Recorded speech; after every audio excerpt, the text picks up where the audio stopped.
en la parte política se estuvo hablando en la asamblea, en las distintas asambleas que hubo, de forjar una alternativa política y presentarse en las PASOs. El candidato sería Rubén Villar a diputado nacional. ¿Cómo se está tejiendo esto?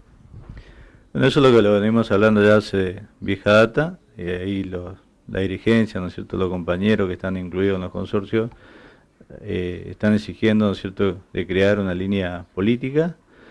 Lo vamos a analizar en los próximos días y la verdad que bueno, si los compañeros exigen, vamos a cumplir esa meta y vamos a avanzar, ¿no es cierto?, vamos a convocar a todos los sectores, ¿no es cierto?, que hoy, los que no han sido convocados.